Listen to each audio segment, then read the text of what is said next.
Les amis, bienvenue, j'espère que vous allez tous très bien, très content de vous retrouver pour cette nouvelle vidéo et pour parler de la qualification du Real Madrid contre Chelsea, victoire 2-0 hier à Stamford Bridge, 2 buts inscrits en seconde période par Rodrigo, 58e et 80e minute. La prophétie de Carlo Ancelotti, lui qui avait annoncé un Real Milan en finale de Ligue des Champions, se confirmera-t-elle puisque oui, l'AC Milan s'est aussi imposé, non mais a obtenu le match nul à Naples. La vidéo, l'analyse est en ligne depuis hier soir, n'hésitez pas à aller checker si ça vous intéresse. On connaît 2 de nos demi-finalistes et on connaîtra les autres ce soir avec les analyses qui s'en suivront, les vidéos bien sûr. D'abord, parlons de cette victoire routinière, classique, attendue, peut-être du Real Madrid à Stamford Bridge.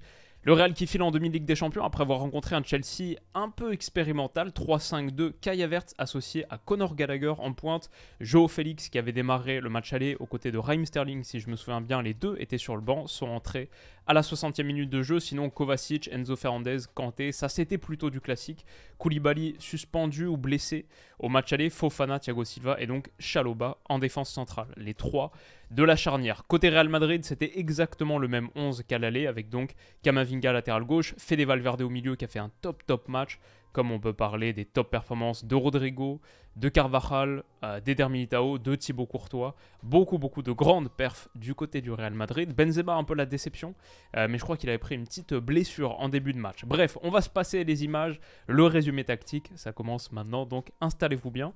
Et on va parler de la victoire convaincante plutôt, ou peut-être minimale, restrictive, mais quelque part c'est ça aussi qui fait la force de ce Real Madrid. Une victoire sérieuse, solide et attendue des hommes de Carlo Ancelotti face à un Chelsea qui pressait plutôt haut initialement, bon, qui avait pour, dans le cahier des charges, il fallait enflammer le match, faire croire au public que c'était possible, marquer un but vite, alors que le 11 qu'on s'est passé tout à l'heure, ce 11 de Chelsea, je crois que toutes compétitions confondues, les 11 cumulés ensemble, c'est genre 15 ou 18 buts, toutes compétitions confondues.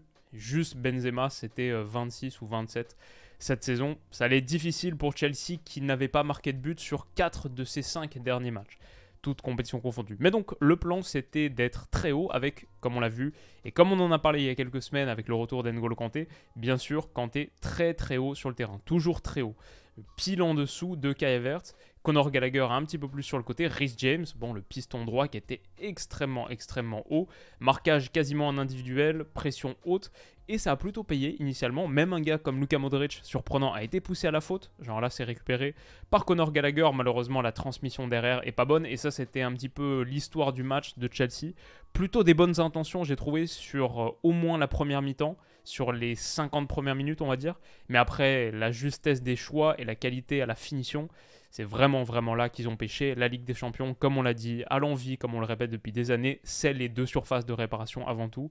Et là, pour moi, il y a un problème dans le sens où quand Reece James est en capacité de centrer, les gars qui sont à la réception, c'est Kai Havertz, qui n'est pas un buteur, et N'Golo Kanté, qui est très loin d'être un attaquant, malgré beaucoup de qualité dans la proposition, la percussion notamment sur le côté, on va y revenir, de mobilité. Bon, bah là, quand il se retrouve dans la situation idéale pour conclure et pour mettre Chelsea à 1-0, c'est la première grosse occasion du match, et qui sait, celle-là, elle finit au fond.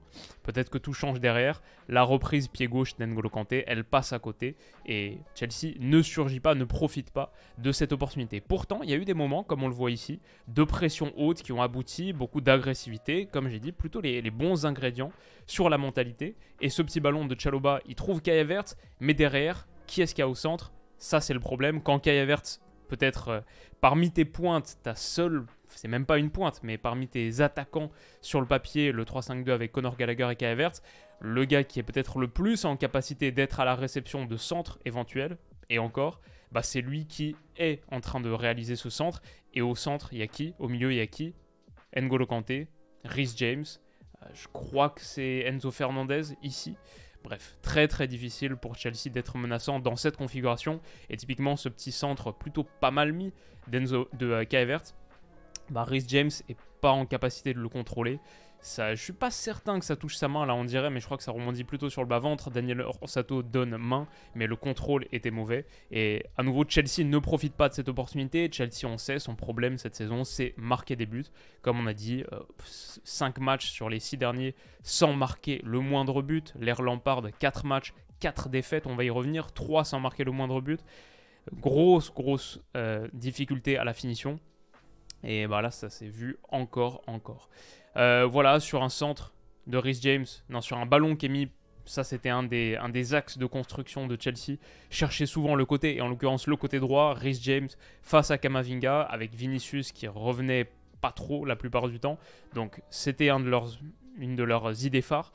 Mais Reece James aussi, je l'ai trouvé assez emprunté, même techniquement, il y a eu plusieurs contrôles ratés, on a vu celui en pleine surface, là aussi, même Vinicius peut revenir, c'est dire, alors que de l'autre côté, le Real a eu assez peu de choses sur cette entame, mais tout ce qu'ils ont eu, ils l'ont assez bien exploité. Là, Dani Carvajal, il ne va pas chercher le centre pour Karim Benzema isolé dans la surface de réparation. Très bon petit ballon. Carvajal, je l'ai trouvé en forme et intelligent sur ce match. Très bon petit ballon pour Rodrigo, qui lui aussi avait les jambes de feu et déclenche cette frappe qui heurte le montant au bout de 20 minutes. Bon, bah finalement, Chelsea a beaucoup pressé, a été haut, s'est procuré des situations, mais le Real Madrid, il leur en faut une pour toucher le poteau.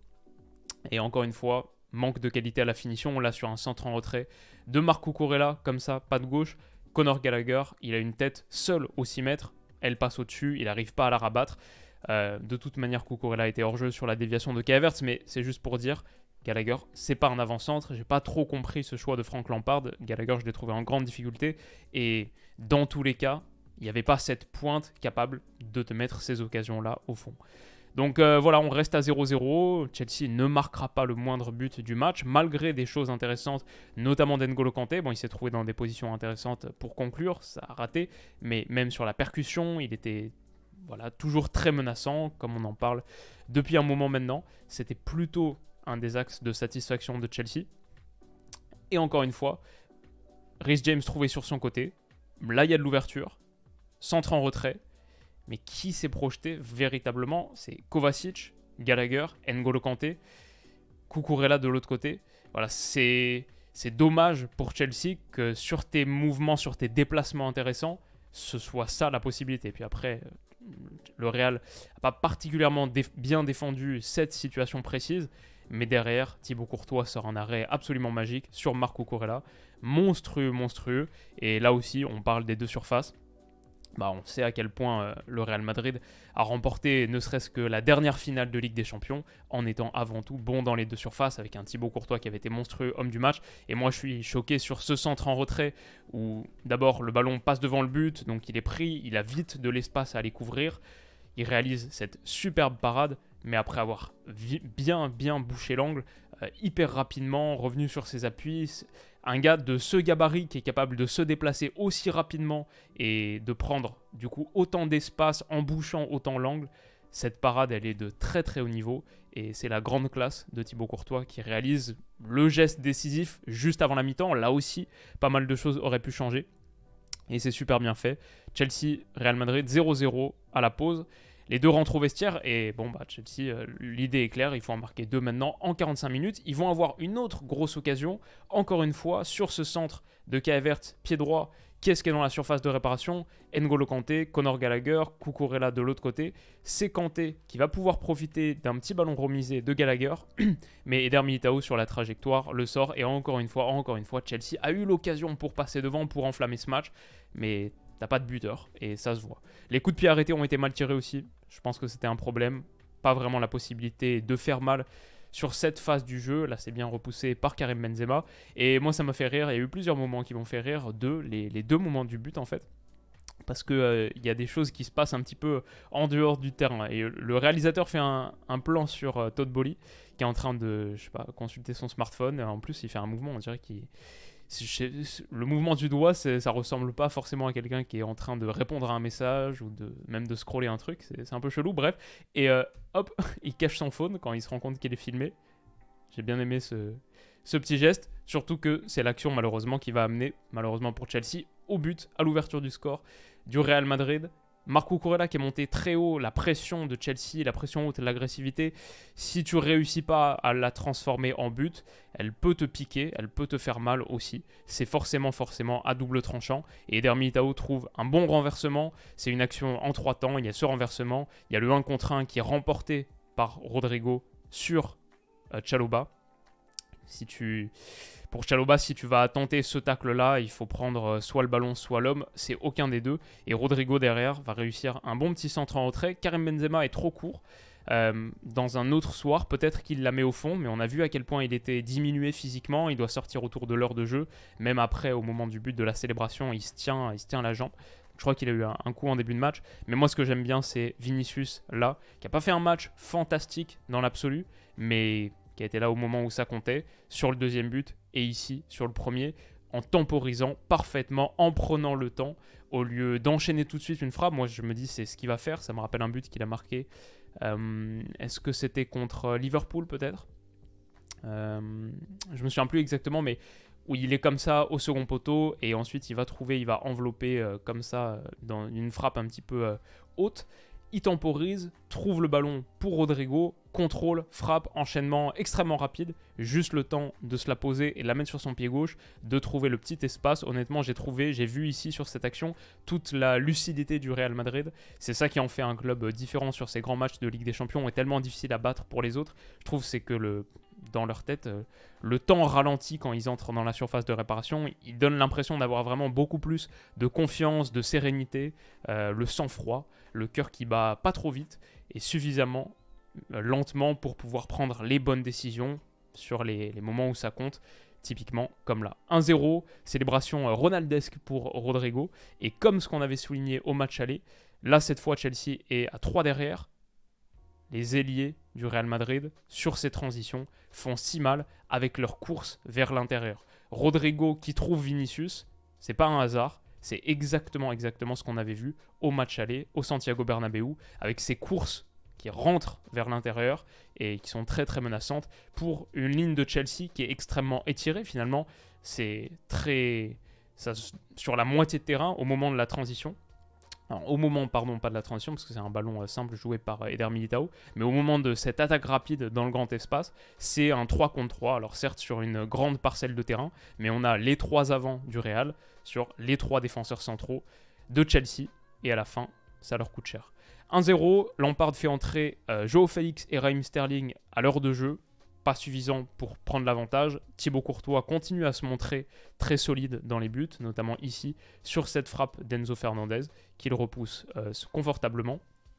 Et derrière, le Real marque le second but. J'adore, alors là c'est simplement pour montrer Valverde, très très bon match j'ai trouvé de sa part, là sur l'appui avec Modric, derrière il va écarter, que ce soit sur le plan défensif ou offensif.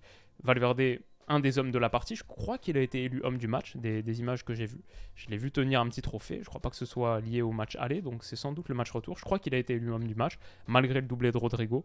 Mais ce que j'ai bien aimé sur cette action, malheureusement en screenshot, je peux pas vous le faire écouter, mais si vous retrouvez cette action, et là je regardais le match sur BT Sports, donc ça c'est cool, les commentateurs anglais qui sont pas constamment en train de parler, tentant un petit peu ce qui se passe en tribune. Sur cette action, Fede Valverde va rentrer intérieur ici, balle au pied, et je crois que c'est Carlo Ancelotti, je suis sûr à 80% que c'est Carlo Ancelotti, c'est une voix qui lui ressemble beaucoup. J'entends Juega, il revient en arrière, no forzar, et ensuite otro lado. J'aime bien cette, donc joue, ne force pas, autre côté. Quand il dit joue, c'est par opposition à percer et forcer, créer la différence, fixer, comme ici le fait Valverde. C'est joue, c'est-à-dire temporise, relâche. C'est comme ça que je l'interprète. À mon avis, c'est la seule manière de l'interpréter. Et je trouve ça intéressant. Ça aussi, c'est très posture Real Madrid. Quand tu mènes, il y a cette capacité à contrôler le tempo du match et à simplement forcer les erreurs adverses. Ça, c'est très bien vu, je sais pas, mais c'est juste une perception logique du rapport de force. Tu es en train de mener, tu n'as pas besoin de faire de différence, tu peux simplement laisser l'adversaire sortir, ils sont obligés de sortir de toute manière, et les laisser s'exposer, ouvrir des espaces par leur déplacement à eux, simplement en jouant, en étant plus dans le contrôle, dans un jeu un peu plus tranquillisant, voilà, des passes vers l'arrière, comme ça, tu forces l'adversaire à se déséquilibrer et à ouvrir des espaces, parce que si tu gardes la possession jusqu'à la fin, ils sont éliminés. Et voilà, c'était quelque chose d'assez classique finalement, pas une révolution tactique, mais simplement on l'entendait super bien. Et je trouve que ça colle hyper bien à ce Real Carlo Ancelotti. Une fois qu'ils ont pris l'avance, c'est à l'adversaire de se découvrir et tu laisses l'adversaire faire les erreurs, puis tu punis ses erreurs. Alors, typiquement, ici, très bon appel, c'est dans la continuité de l'action. J'aime beaucoup l'action du second but du Real, je la trouve extrêmement aboutie. C'est une séquence de 20 passes, magnifique, magnifique but. Peut-être ce sera un des plus beaux de la semaine, on verra avec les matchs de ce soir, mais je le trouve vraiment superbe. Appel là de Dani Ceballos, j'ai envie de le souligner, qui fait un extrêmement bel appel. Il est servi par Rudiger. Et en plus de cet appel, il a l'intelligence pour laisser Vinicius prendre le contrôle du cuir. Vinicius qui arrive lancé face au but, à l'inverse de Dani Ceballos. Vinicius qui a beaucoup plus de qualité de vitesse, de percussion, d'élimination que Ceballos. Il a fait l'appel, il s'est déplacé dans la bonne zone, l'espace a été ouvert, mais en plus, il laisse le ballon à Vini, qui va réussir à percuter et à donner un très très bon petit ballon ici en retrait à Fede Valverde. Je trouve que le Real, ça c'est aussi une de leurs forces, si on doit parler des petits éléments micro-tactiques. Beaucoup de centres en retrait, pas tant que ça de centres mi-hauteur pour du jeu aérien, etc. Beaucoup de centres en retrait dans les pieds du partenaire et qui font des différences. Là, pour Fede Valverde, le contrôle est très bon, le dribble ensuite pour passer Thiago Silva. La remise en retrait sur Rodrigo qui est un petit peu taquin, qui attend le tout dernier moment avant de la mettre, qui se prend d'ailleurs un petit impact de Kepa. Mérité sans doute pour avoir été un peu provoque. Mais ça fait 2-0 pour le Real. Frank Lampard, c'est dur pour lui et c'est clair. 4 matchs pour Frank Lampard, 4 systèmes différents, 4 défaites, un intérim qui est déjà raté. Et Chelsea est éliminé de la Ligue des Champions. C'est la seule chose qui aurait pu permettre à Lampard, pour moi, de résister. Peut-être qu'un intérimaire qui remporte la Ligue des Champions à Chelsea, on sait que ça arrive de temps en temps. Et pour Lampard, ça aurait peut-être pu lui permettre de rester un petit peu plus longtemps. Mais ce ne sera pas le cas. 4 défaites, 4 matchs, comme on a dit. 4 matchs, 4 défaites, comme on a dit sur les 6 derniers matchs. 5 sans marquer le moindre but. 2-0, 2-0, sec, 4-0 contre le Real sur la double confrontation. Peut-être le point noir pour le Real, c'est qu'Eder Militao va manquer le prochain match. Il a pris un jaune à la 22e minute de jeu. Il est suspendu pour la demi-finale aller. Est-ce que ce sera contre City? Oui, à 95%. Si c'est le Bayern, ça veut dire qu'on aura une sacrée partie et une sacrée vidéo ce soir. Les amis, je vous dis à ce soir justement, prenez soin de vous et à bientôt. Bisous.